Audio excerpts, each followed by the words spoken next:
खंडवा में छिपा कॉलोनी स्थित उर्दू प्राथमिक स्कूल में तो लगता है मिड डे मील पर किसी की नजर ही नहीं है, न शिक्षकों की और न ही खाना परोसने वालों की।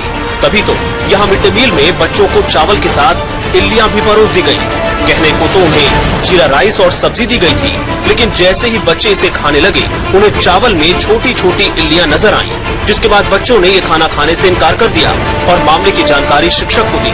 थोड़ी देर बाद बच्चों के माता पिता भी स्कूल पहुंच गए और अपना विरोध दर्ज कराया, जिसके बाद स्कूल प्रशासन ने निगम कमिश्नर को मामले की जानकारी दी। मिड डे मील का ठेका आकांक्षा समग्र विकास समिति के पास है, जो शहर की सभी 70 स्कूलों में सप्लाई करती है।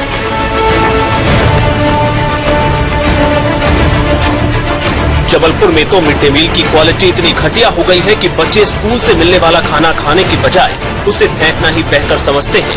इस खाने में आए दिन कीड़े मिलते हैं, जिसकी वजह से शिक्षक भी बच्चों को भोजन देने से पहले उसे चखने से बचते हैं। ये खाना नंदी फाउंडेशन सप्लाई करता है। सालों से ऐसा ही घटिया खाना बच्चों के सामने परोसा जा रहा है, जिसे बच्चे अब खाने से ही इनकार करने लगे हैं।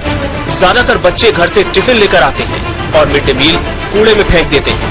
जबलपुर के गोविंदगंज हितकारिणी स्कूल के बच्चे बताते हैं, कच्चे आलू, कच्ची रोटियां और कीड़े वाला खाना खा पाना उनके बस की बात नहीं। रोटी आ रही सर, कच्ची आ रही सर। और घर पे कुछ बोलते हैं? घर पे मम्मी पापा हमारे बोल रहे कि खाना स्कूल का नहीं खाना। जी सर। ऐसा क्यों बोल रहे हैं? क्योंकि सर जल्दी वो कच्ची आ रही है। जैसे कि वो कच्ची रोटी आती है और सब्जी में छिलके रहते, कच्चे आलू, और चावल में भी इल्ली रहती है, खीर आती तो उसमें भी इल्ली रहती है, कीड़े मकोड़े। जैसा नहीं, हम लोग घर से खाना लाते हैं। उमरिया के मुरगुड़ी में तो लगता है कि शिक्षकों ने मध्याह्न भोजन के झंझट से ही मुक्ति पा ली है, क्योंकि पिछले 2 साल से यहाँ मिड डे मील बना ही नहीं। स्कूल में 110 छात्रों के दाखिले हैं, लेकिन पिछले हफ्ते से यहाँ उनकी उपस्थिति शून्य है। खाना न मिलने की वजह से न तो घर वाले उन्हें पढ़ने भेजते हैं और न ही वो खुद यहाँ पर आते हैं। स्कूल आने के बजाय वो खेत पर काम करना ही ज्यादा बेहतर समझते हैं। मध्याह्न भोजन को तो यहाँ कुछ नहीं आता सर, तो किस लिए हम भेजे बताइए? लड़के के इसी लोग के लिए वहाँ से भेजता है सरकार, हर चीज के लिए। तो यहाँ कोई मध्याह्न भोजन का कोई पता नहीं है। 2 साल हो गया, खाना नहीं मिल रहा, कुछ नहीं मिलता है, नहीं बनता, न ये स्कूल में पढ़ाई होती। इसलिए स्कूल ही नहीं जाओगे? जी आते थे, बैठे रहते थे, मास्टर नहीं पढ़ाते थे। कितने दिन से नहीं आए हो? 4 दिन से। क्या करते हो घर में? सर खेत में जाते हैं, रोआ पत्ता। इस स्कूल की स्थिति के बारे में कलेक्टर को भी अंदाजा है, लेकिन फिर भी ध्यान नहीं दिया जा रहा। अभी भी व्यवस्था करने और कार्रवाई की बात कही जा रही है। जो बीच में जरूर ये शिकायत बीआरसी या डीबीसी के माध्यम से आई और अधिकारी भी गए भी उसको हल करने के लिए, लेकिन एसएमसी को एक काम दिया गया था, एसएमसी भी इसको नहीं चला पाई।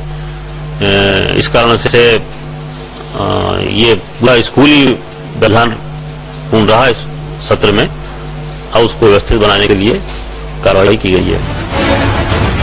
आपको बता दें कि ज्यादातर जगह मिड डे मील का माहौल ही उड़ाया जा रहा है। न तो सफाई का ध्यान रखा जाता है, न क्वालिटी का। मुनाफा कमाने के चक्कर में बच्चों को कुछ भी परोस दिया जाता है। कई बार स्कूल में खराब खाना खाकर बच्चों की हालत बिगड़ चुकी है। जुलाई 2011 में सतना के सलैया में खाने में छिपकली गिर गई थी, जिसे खाकर कई बच्चे बीमार पड़ गए। इसके अलावा अक्टूबर 2010 में सिवनी के जावनरा में खाने में छिपकली मिली।